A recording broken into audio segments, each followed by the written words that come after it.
महागठबंधन वाले कहते हैं कि जो सत्ता पक्ष है वो जांच एजेंसियों का फायदा उठाकर विपक्ष को दबाने में लगा है। जिसकी भतीजी, सगी भतीजी दिल्ली के अंदर ऑटो में घूम रही होगी, आप सोच सकते हैं वो कभी करप्शन की सोच सकता है? जो बीजेपी में है वो कट्टर ईमानदार है और जो विपक्ष में है बीजेपी के वो बेईमान है, चोर है, भ्रष्टाचार। टारगेट कर रहे हैं राहुल गांधी को। मैं राहुल गांधी को नहीं कर रहा, मैं हर नेता को कर रहा हूँ। आप बताओ, अखिलेश यादव को कर रहा हूँ मैं टारगेट, मैं लालू यादव के लड़के को टारगेट कर रहा हूँ। आप साउथ में चले जाओ, किसका लड़का नेता नहीं है? आज पद्म विभूषण और पद्म भूषण और भारत रत्न किनको दिए जा रहे हैं? उनको दिए जा रहे हैं जिनके पास दिल्ली आने तक के ट्रेन के पैसे भी नहीं है। क्यों? क्योंकि असल में हकदार वही थे। भारतीय जनता पार्टी में ही मोदी, भारत की बात की जाए तो मोदी, उत्तर प्रदेश की बात की जाए तो योगी, इन्हीं दोनों के नाम पर ही मतलब वोट लिए जाते हैं। बाकी जो क्षेत्रीय नेता हैं वो भी भ्रष्टाचार में लिप्त हैं। मोदी जी का कहना है मैं राजनीति कर रहा हूँ देश के लिए, अपने परिवार के लिए नहीं कर रहा। जिस दिन देश मुझे नकार देगा झोला उठा के चला जाऊंगा। बात बताइए, प्रधानमंत्री तो मनमोहन सिंह जी को भी बनाया गया था, उन्होंने एक बिल विधेयक लेकर आए, राहुल गांधी जी ने फाड़ दिया उसको। ये क्या मतलब, ये रिस्पेक्ट है? आजम खान जी के कहने पे सत्ता नहीं चल पाएगी अब उत्तर प्रदेश के अंदर, सब जेल में है। ठीक है, बाबा जी का एक तरफा राज है और बाबा जी का राज रहेगा जब तक बाबा जी स्वयं उत्तर प्रदेश छोड़ करके दिल्ली ना आ जाएं। इनका गठबंधन तो वहीं से पता चल गया जब अखिलेश यादव जी को एमपी में सीट नहीं दी गई। अखिलेश यादव जी कह रहे कांग्रेस हमें धोखा दे गई तो तुम्हारा क्या करेगी? अबे भैया तू कोई अलग से है क्या? यह तेरे को मतलब को वो बहुत महान है भाई। राइट टू वोट मेरा भी अधिकार है, राइट टू वोट तेरा भी। एक ही वोट तू डालेगा, एक ही मैं डालूंगा। 4 वोट थोड़ी डाल देगा कि तुझे धोखा दे दिया मुझे नहीं। हमें तो पता है भैया धोखा दे रही है कांग्रेस। और कांग्रेस क्यों दे रही है? मैं तो कह रहा हूँ जितने टुचपुंजिया नेता हैं इनका सबका काला चिट्टा खुलने वाला है। और खुलने वाला क्या, आधों के खुल गए।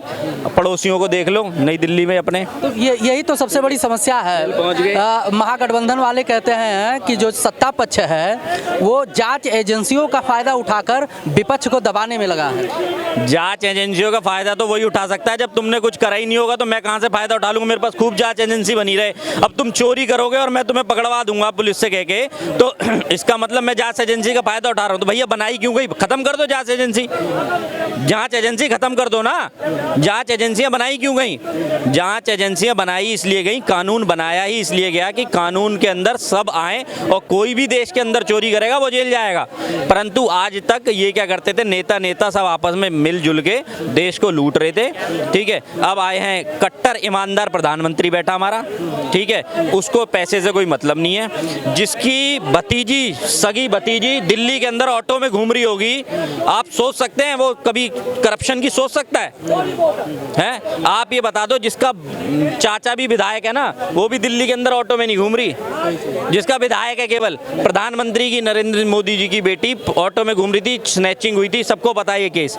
इसीलिए पता भी लग गया। नहीं कौन जान पाता? नहीं जान पाता। तो कट्टर ईमानदार व्यक्ति बैठे हुए हैं, वो ना खाऊंगा ना खाने दूंगा, एक नारा है उनका। तो भैया तुम खाओगे तो बच के कहाँ जाओगे? और ऊपर से तुम छाती पीट पीट के चिल्लाओ मैं कट्टर ईमानदार। समस्या वहाँ नहीं है, समस्या यहाँ है कि जो बीजेपी में है वो कट्टर ईमानदार है और जो विपक्ष में है बीजेपी के वो बेईमान है, चोर है, भ्रष्टाचार। अच्छी बात कही। मैं आपके माध्यम से बात भी जानकारी दे देना चाहता हूँ लोगों को, जो बीजेपी में और ईमानदार नहीं है उसकी टिकट भी कट रही है। आप बताइए, हर बार जब भी इलेक्शन होता है कितने बागी निकलते हैं भाजपा से? वो बागी क्यों निकलते हैं? क्योंकि इनका रिकॉर्ड खराब होता है। भारतीय जनता पार्टी तुरंत टिकट काट के दूसरे को पकड़ा देती है। क्यों पकड़ा देती है?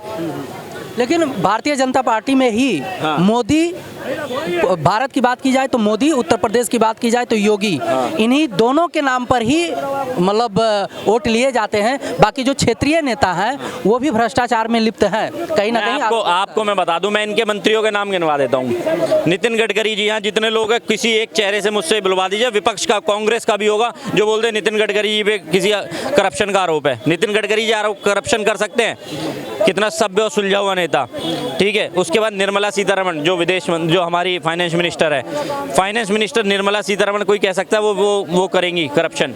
ठीक है, उसके बाद हमारे विदेश मंत्री, वो तो बेचारे इतने सीधे और इतने सुशील व्यक्ति हैं, ठीक है, कि उनको उनके ऊपर कौन आरोप लगा देगा। रेल मंत्री जी अश्विनी वैष्णव, वो खुद एक IAS से रह करके उनकी मेंटल एबिलिटी को जांच करके मोदी जी उनका यूज़ कर रहे हैं देश के विकास के लिए, ठीक है।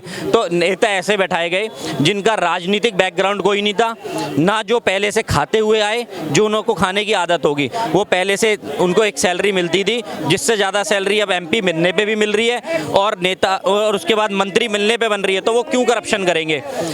छोटी सी बात मैं आपसे एक बात कहना चाहूँगा कि एक बात बताइए, मेरे पिताजी अगर राजनेता रहे हों और वो करोड़ों की संपत्ति इकट्ठा कर गए और मुझे दान में मेरी राजनीति दे गए और मैं उसके बाद बन गया, तो जाहिर सी बात है मेरी आदत तो वहीं से आएगी। भाई पिताजी ने खाया, मैं खाऊंगा। आप टारगेट कर रहे हैं राहुल गांधी को। मैं राहुल गांधी को नहीं कर रहा, मैं हर नेता को कर रहा हूँ। आप बताओ, अखिलेश यादव को कर रहा हूँ मैं टारगेट, मैं लालू यादव के लड़के को टारगेट कर रहा हूँ। आप साउथ में चले जाओ, किसका लड़का नेता नहीं है? हर किसी का है भैया। मैं तो एक नाम नहीं, ये तो 1000 नाम है। यहाँ पे तो नेता बनता ही होता जिसका बाप नेता था। मोदी जी ने आके ट्रेंड चेंज किया, भारतीय जनता पार्टी ने ट्रेंड चेंज किया। भारतीय जनता पार्टी ने जमीनी स्तर के आदमी को उठा करके कहाँ शीर्ष पे बैठा दिया, केवल नेता।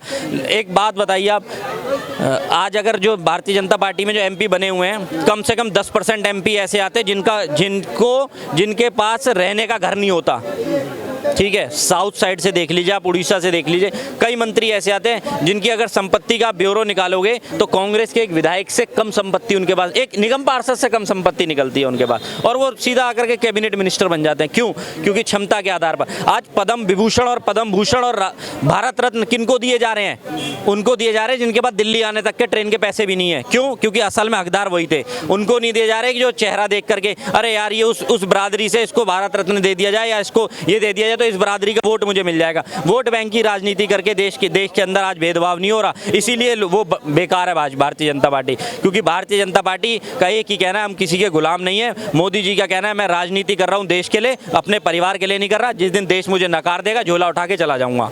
देश वैसे नकारेगा या नहीं नकारेगा 2024 लोकसभा चुनाव में पता चल जाएगा। लेकिन अगर बात की जाए गठबंधन की, महागठबंधन की, तो लगभग 12 से 14 राज्यों में उनकी सरकार भी है। रही बात कांग्रेस की, तो कांग्रेस भी पुरानी पार्टी है और राहुल गांधी जी कन्याकुमारी से लेकर हिमालय तक भारत जोड़ो यात्रा कर चुके हैं। हर समस्याओं का समाधान ढूंढने की कोशिश में लगे हैं। किसानों के घर जाते हैं, साइकिल तक मोटरसाइकिल बनाते हैं, कुली बनते हैं, बहुत कुछ काम उन्होंने किया है लोगों के बीच में जा जाकर। अब छत्तीसगढ़ में चुनाव मैंने देखा, धान की कटाई भी कर रहे हैं, तो इतना कम थोड़ी ना, लोगों के बीच में जा रहे हैं ना। अच्छा, मैं आपसे एक सवाल पूछना चाहता हूँ, छोटा सा सवाल है मेरा, आपसे नहीं, जितनी जनता सुन रही होगी सभी से है। आप ये बताइए, ये क्या हमारे कॉन्स्टिट्यूशन में लिखा है कि कांग्रेस को लीड केवल राहुल गांधी करेगा? कांग्रेस को एक बात बताइए, सन 2009 में जब चुनाव था, ठीक है, और प्रधानमंत्री का चेहरा आडवाणी जी को बनाया गया, देश ने आडवाणी जी को जब नकार दिया, उसके बाद मोदी जी को लाया गया। क्या आडवाणी जी खत्म हो गए थे या मर गए थे या आडवाणी जी सक्षम नहीं थे?